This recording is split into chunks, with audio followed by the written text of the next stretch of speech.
Bonjour, je te présente une nouvelle règle. Et ce sont les mots poisson et poison qui seront les mots vedettes de cette règle. Les mots vedettes te permettent de te rappeler les règles et tu pourras, grâce à ces règles, écrire plus facilement, vraiment, beaucoup de mots. Sais-tu combien il y a de mots par page dans un gros dictionnaire? Près de 50 mots. La règle que je te présente va te permettre d'écrire avec plus de facilité plus de 8000 mots, ce qui veut dire environ 160 pages d'un dictionnaire. Vraiment, moi, j'aime beaucoup cette règle. Tu connais ces lettres? Ce sont les voyelles A, E, I, O, U, Y. Comme tu vois, j'ai écrit les voyelles dans ces deux colonnes et maintenant, j'ajoute la lettre S entre les voyelles. Il y a maintenant, dans chacune des colonnes, des mots et des non-mots. Les non-mots, ce sont des mots inventés. Ils n'existent pas vraiment. Dans la première colonne, le S se prononce comme un Z. Tu pourras t'amuser à lire ces mots de plus en plus vite et trouver les mots que j'ai inventés. Maintenant, arrête sur l'image pour lire les mots avec ton enseignante et trouver les non-mots. Maintenant qu'on s'est bien amusé, voici la règle. Lorsque la lettre S est placée entre deux voyelles, A, E, I, O, U et Y, elle se prononce Z, sauf dans les mots dont deux éléments peuvent se prononcer séparément. Si tu lis ces mots, tourne-sol, parasol, aérosol, vrai, semblable, tu vois bien que les mots se prononcent en deux parties.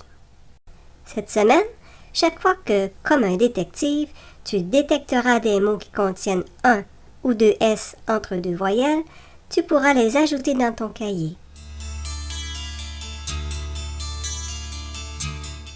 Pour t'aider à apprendre la règle des mots qui contiennent les graphies S et SS, comme dans poison et poisson, je te propose quelques mots à étudier cette semaine. Les voici.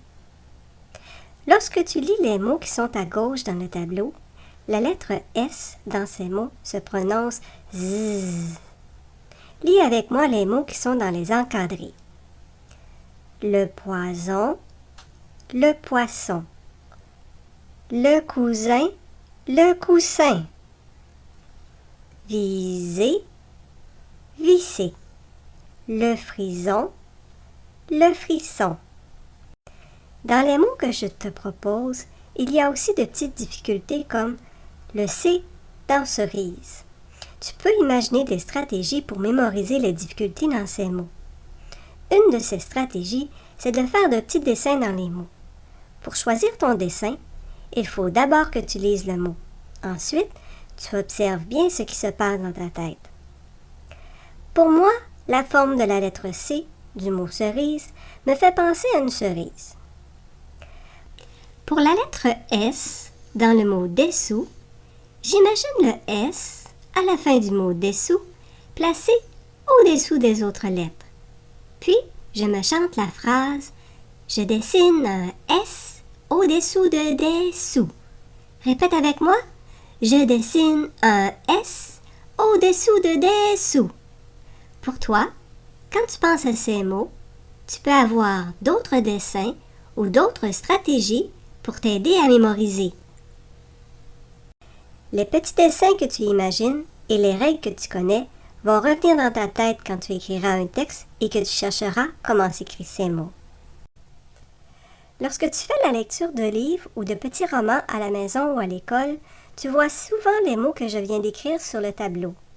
Regarde-les bien pour que ce soit plus facile pour toi de les lire et de les écrire. Arrête sur l'image et lis ces mots avec ton enseignante.